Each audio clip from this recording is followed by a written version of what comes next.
guys, we are back, and so I'm going to go back down to the feet. It is an area that I spend a lot of time with my clients when I'm working with them. It's a big area for improvement for most of us, and so most of us are blissfully unaware, unless you've got foot pain, that there's anything wrong down there. Now, one of the things we need to do is try to stimulate the arches to rise and fall in a very simple exercise that I give this to people, and I often say this is a great one just to do while you're waiting for the kettle to boil. Simple.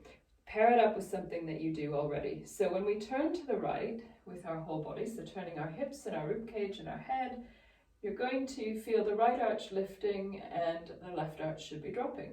And when we turn round to the left arch should lift and the right arch should drop. And so ideally we want to be able to maintain those 3 points of contact. Now I know you've heard me talk about those before. So underneath the ball of the big toe, the little toe and the heel.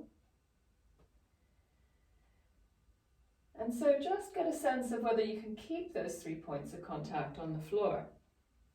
Now you may need to go through a little bit of balancing with your feet to make sure the right and left feel the same and forward and back feel the same before you get into this exercise. And once you go into that rotation, you want to try and really feel what those feet are doing. And it can be difficult to start with. So the more you practice this, the more you start to feel, the more you can change. So turn to the right, your right arch should lift, your left arch should drop, and then turn to the left, and the left arch should lift, and the right arch should drop. Now there's lots of ways we can get into this and be a lot more picky about how this movement gets done and what we're looking for, and tweaks and changes that we can make to this to make it more personal for you. Now this is your sort of starting level exercise, just getting those feet moving.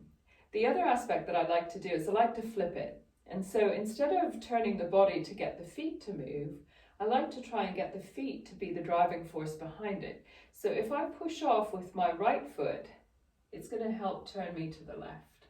If I push that arch down towards the floor, my left one's going to lift. And if I push my left foot down towards the floor, it's going to start to turn me towards my right.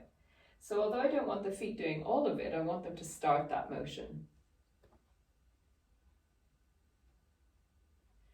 So start to drive with your feet.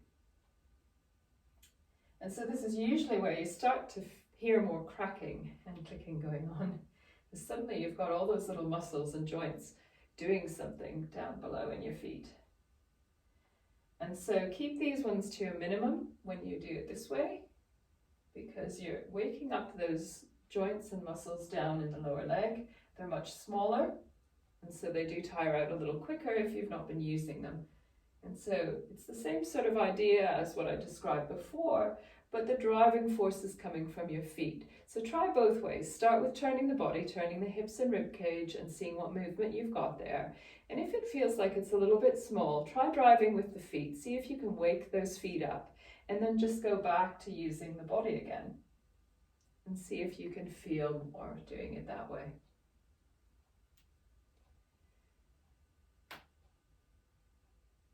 And so to get the best out of this exercise, we need the whole body to just wake up, pay attention to what's happening and get everything coordinated. And so we need more reminding. So it needs to be 2 or 3 times a day, preferably 3 or more. And it should only take you a few minutes to do this. So there's just loads of time in a day where you can throw this in. And do combine it with something that you do as a normal everyday thing, because it will make sure that you keep doing it and then you'll get the benefit from it. So if you've liked this video, do hit like, do hit subscribe, and let me know what you'd like to hear more about. Take care.